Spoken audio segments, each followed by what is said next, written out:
Just past 7:30 in the evening across India, live from New Delhi. You're watching DD India Global. We'll bring you the day's big stories from across India and the world. I am Tanvi Taneja. Joining me is my colleague from Washington, D.C., Nick Harper. Good to see you, Nick. Good morning, Tanvi. It's 9 a.m. here in Washington, D.C. It's 3 in the afternoon across Central Europe. Coming up in the next 30 minutes, we'll be live in Israel amid reports that a ceasefire with Hamas may be coming, and a warning from Russia to NATO members. We'll get the latest from Moscow. But first, the headlines. Prime Minister Narendra Modi gives astronaut wings to 4 test pilots for India's first human spaceflight mission through the Gaganyaan, says the nation will have its own space station by the year 2035. India's United Nations envoy asks, why is the UNSC completely ineffective in resolving the Russia-Ukraine conflict? At the UNGA plenary, presses for reforms. NATO chief, along with the UK and Germany, rule out sending troops to Ukraine after France's Macron suggests Europeans sending troops to fight. Kremlin warns that this would lead to Moscow's direct conflict with NATO. And US President Joe Biden says Israel has agreed to stop military action in Gaza for the period of Ramadan as Hamas studies a proposal for a temporary truce with hostage prisoner swap.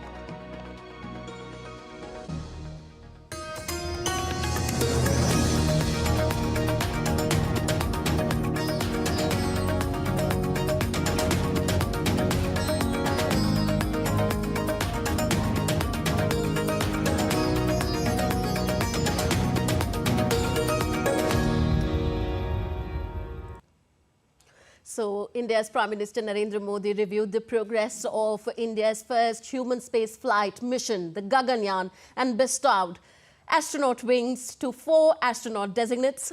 Gaganyaan mission is India's first human space flight program for which extensive preparations are going on at various Indian Space Research Organisation ISRO centres.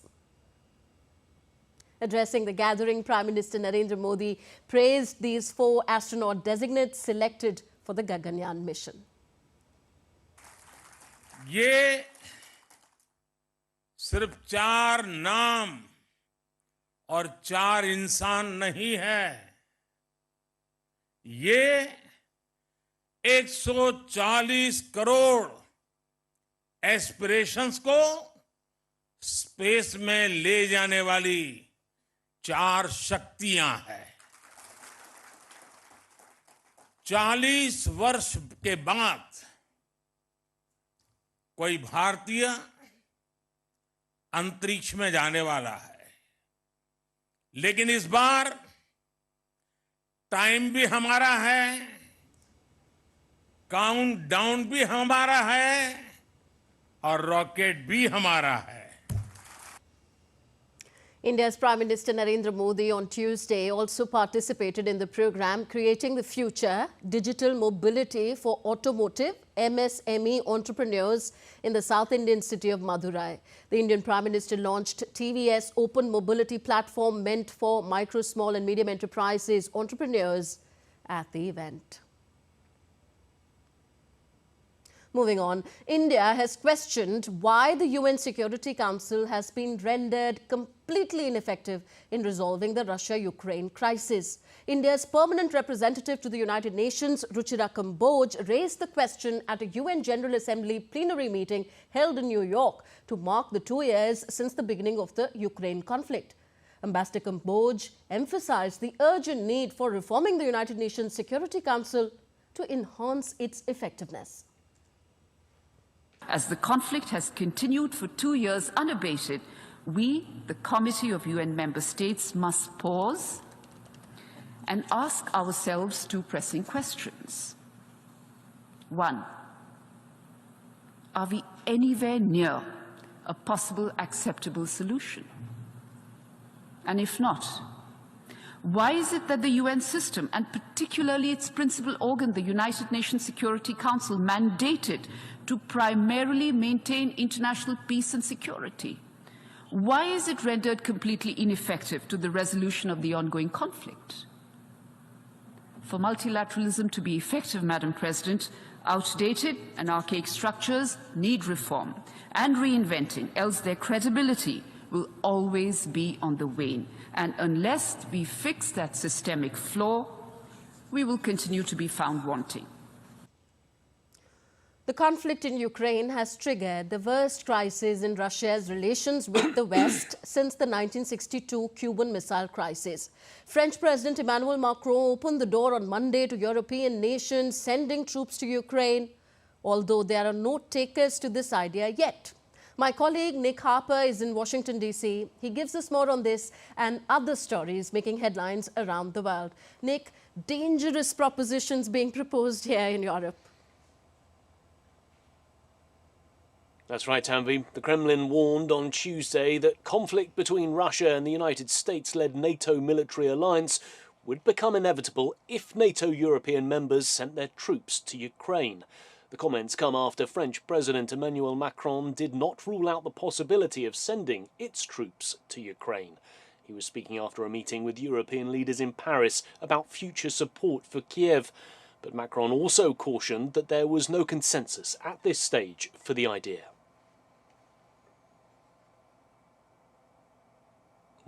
DD India's Dasha Chernyshova has more from Moscow on this. Moscow says the idea of sending NATO troops to Ukraine is a new, very important element.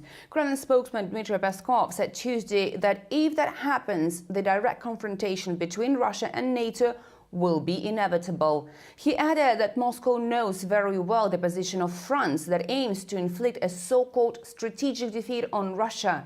Having said that, Peskov reminded that there have been different reactions to the idea as it was discussed in Paris, and many countries who participated in the discussions have, quote, sober assessment of potential risks.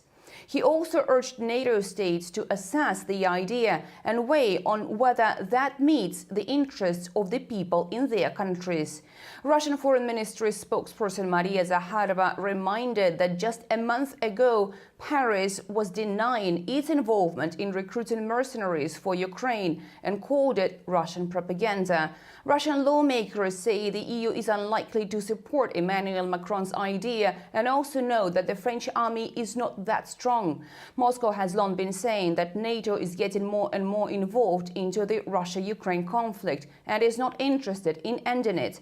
Dasha Chernyshova in Moscow, reporting for DD India. Well, after Macron's suggestion of sending European troops to help Ukraine, Germany, Britain and Spain have all ruled out sending their own ground troops to help Kiev. British Prime Minister Rishi Sunak's spokesperson said that the country has no plans for a large-scale deployment of troops to Ukraine. Spain has also disagreed with the French president's proposal. Germany's Defence Minister Boris Pistorius also said that boots on the ground is not an option for Germany, a statement that was also supported by German Chancellor Olaf Scholz. In a very good debate, it was discussed that what was agreed from the outset among ourselves and with each other also applies to the future, namely that there will be no ground troops, no soldiers on Ukrainian soil sent there by European countries or NATO states. Meanwhile, NATO chief Jens Stoltenberg has also said the alliance has no plans to send troops to Ukraine after the French president said all options were on the table. DD India's Ross Cullen sent us this report from Paris.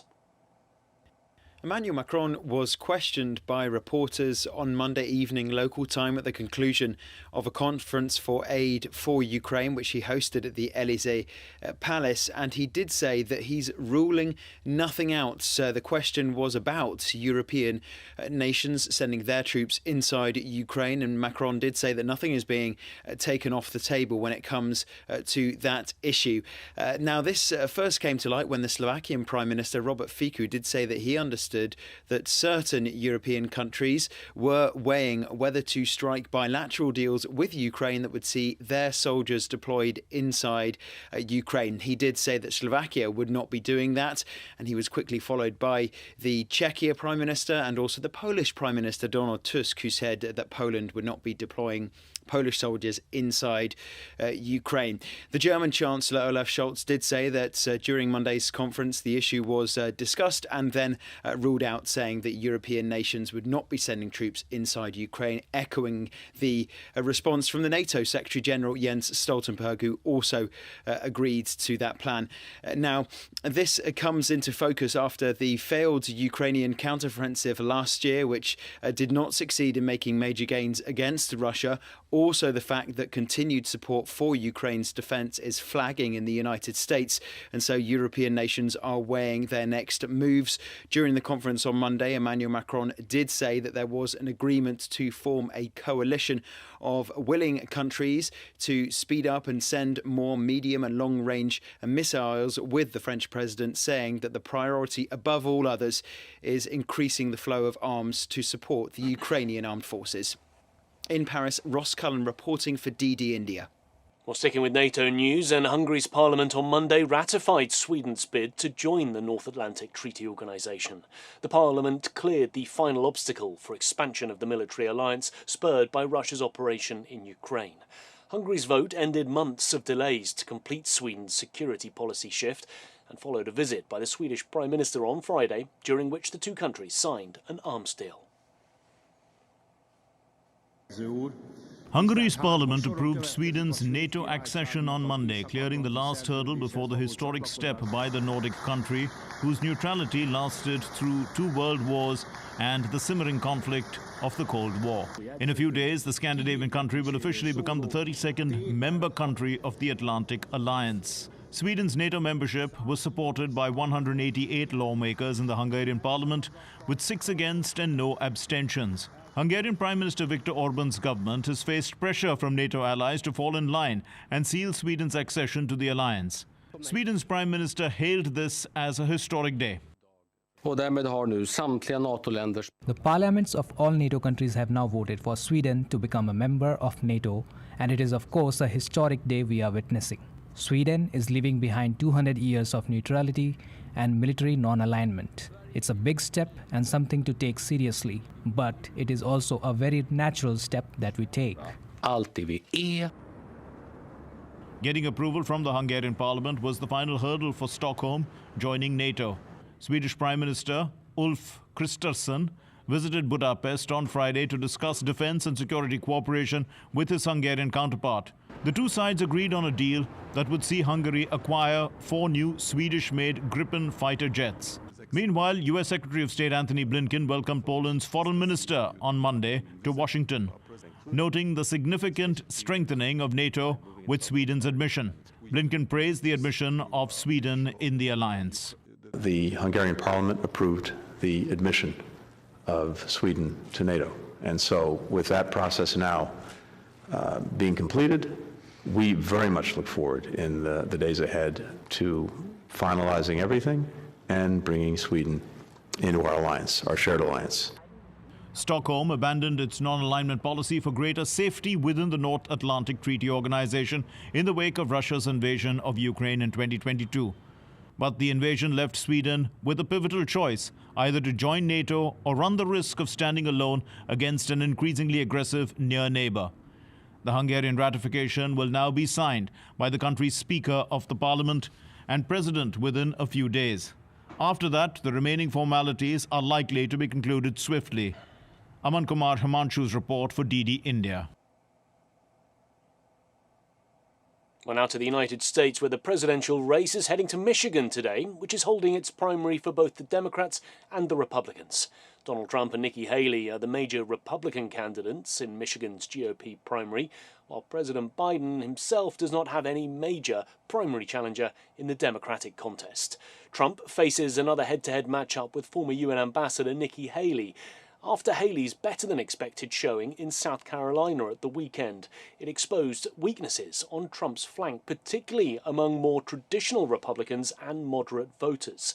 Haley insists she will fight on and argues that a large swath of Republicans continue to reject Trump. If Donald Trump is the candidate, Republicans will once again lose the election. We'll lose the swing states, we'll lose the House, we'll lose the Senate, and we won't take anything with us. The Republican Party is fully divided, and you now have factions. You can't win a general election if you don't acknowledge the 40% of Republicans who are saying we don't want Donald Trump. US President Joe Biden has said Israel has agreed to cease its military operations in Gaza during the holy month of Ramadan, while Hamas is reviewing a proposed truce that includes an end to hostilities and a prisoner hostage exchange.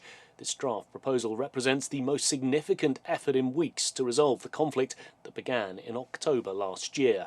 Biden said there was an agreement in principle for a ceasefire between the two sides if the hostages were released. Well, I hope by the beginning of the weekend. The end of the weekend. At least my national security advisor tells me that we're close. We're close. It's not done yet. And my hope is by next Monday we'll have a ceasefire. Well, meanwhile, Israel has been holding local elections this Tuesday in 242 municipalities. Thousands displaced from Gaza and Lebanon have to wait until later this year to vote, though. The election had been postponed twice already due to the conflict. More than 7 million Israelis are eligible to vote, but voting in 11 districts has been postponed to November. Israeli President Isaac Herzog cast his ballot in Jerusalem and said that the authorities had to deal with a state of emergency in order to hold the polls. Well, let's get more on all of this with DD India's Sarah Coates. She's joining us live from Tel Aviv. Sarah, let's talk about this ceasefire first. What are we hearing from Israeli officials on this? Hi, Nick. Absolutely nothing yet from Israeli officials, despite all of this optimism that we are hearing from the United States and also the key mediator, Qatar. Hebrew media is reporting, quoting senior Israeli officials, as saying that they don't understand what Biden's optimism is based on. We are hearing also, Nick, a report coming through the New York Times, which could say that Israel may be willing to give up a fairly large, something of value, let's say, to Hamas, which would be the release of 15 very high-profile prisoners for the release of 5 Israeli female soldiers. This, of course, still has not been confirmed. But what we do need to remember is a main stumbling block for these last few months, Nick, has been the ceasefire. Hamas has been saying it wants a ceasefire immediately. Israel says that's simply not going to happen. And what we've been hearing from the Prime Minister Benjamin Netanyahu time and time again is that no matter what happens, if there is a deal or there's not a deal, Israeli military will continue with this operation into Rafah. And Sarah, let's turn to these local elections. What sort of impact will this have on Prime Minister Netanyahu? Generally, Nick, it wouldn't have much of an impact given that they're local elections, but what it could do is reflect public sentiment. What we're seeing in a lot of these major cities is actually very far right-wing candidates, also religious candidates, running up against more moderate voices and also people who have been very critical of Netanyahu. So this is certainly something to watch. It's also been very apparent that Netanyahu hasn't really been around for these local elections. Normally, he plays quite a big role. He likes campaigning. He's involved with his Likud party, but he has obviously been focused on this war. One other thing, Nick, is that it really goes to show that elections can certainly be held during wartime, despite them being just local elections.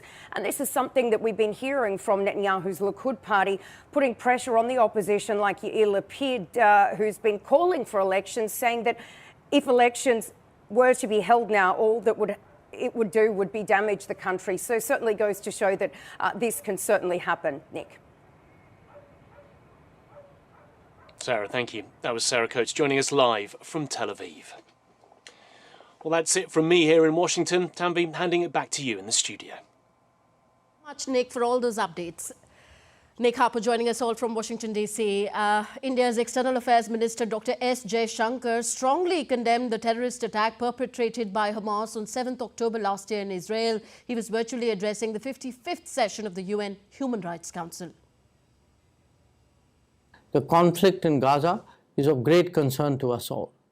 The humanitarian crisis arising from conflicts require a sustainable solution that gives immediate relief to those most affected. At the same time, we must be clear that terrorism and hostage-taking are unacceptable. It also goes without saying that international humanitarian law must always be respected. It is vital that the conflict does not spread within or beyond the region. And efforts must also focus on seeking a two-state solution where Palestinian people can live within secure borders. Also, India's External Affairs Minister Dr. S. Jaishankar welcomed Deputy Prime Minister and Foreign Minister of Thailand, Dr. Parnpree Bahiddha-Nukara. Dr. S. Jaishankar and Thailand's Deputy Prime Minister chaired the 10th India-Thailand Joint Commission meeting in the national capital. This is his first official visit to India, which is scheduled for 4 days.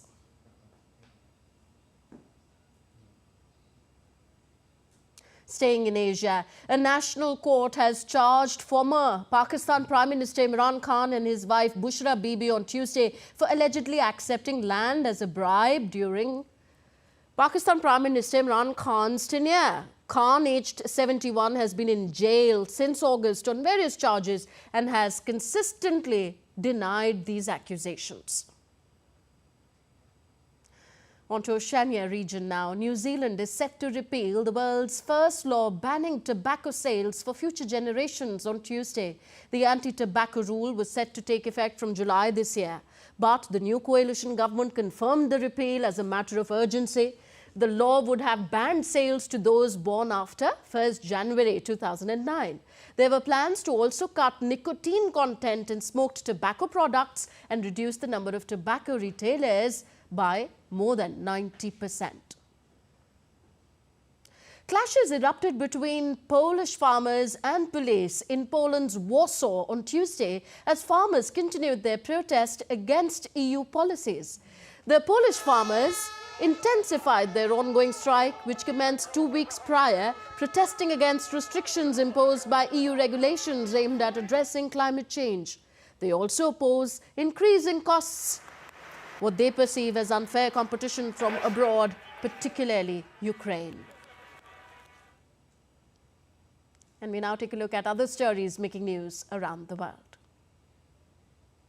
Japan's government data revealed on Tuesday that the number of babies born in Japan fell for an 8th consecutive year to a record low in 2023. Birth rates fell 5.1% in 2022 to around 758,631. Marriage rates slid 5.9% to about 489,281. The number fell below 500,000 for the first time in 90 years.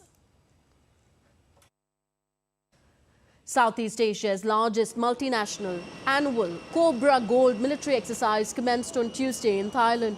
Over 9,000 troops from 30 countries are participating in the drills co-hosted by the US and Thailand's armed forces. The exercise will last until the 8th of March. Traditional Japanese henna dolls are on display in the Okayama prefecture in Japan ahead of the annual Henna Matsuri festival. The festival, held on the 3rd of March, celebrates the health and happiness of girls. The antique dolls are on show at about 30 locations in the Ashimori district of Okayama City. The event will run through the 23rd of March. And lastly, a heartwarming tale from Germany's Nuremberg State Theatre, where the opera Prince Charming captured the hearts of audiences, young and old alike. The stage play entertained and educated children about the importance of diversity and inclusion. By presenting LGBTQ+ representation in a positive light, the opera served as a beacon of hope and acceptance in a world that celebrates love in all its forms. So with that message of love, we wind up this edition of DD India Global. Do let us know your thoughts on the news of the day. Connect with us on Facebook, X, formerly Twitter and Instagram. You can also find us online at ddindia.co.in. We will be back with more news as it breaks here on DD India. I am Tanvita Neja. From my entire team in New Delhi, thank you for watching. Namaskar.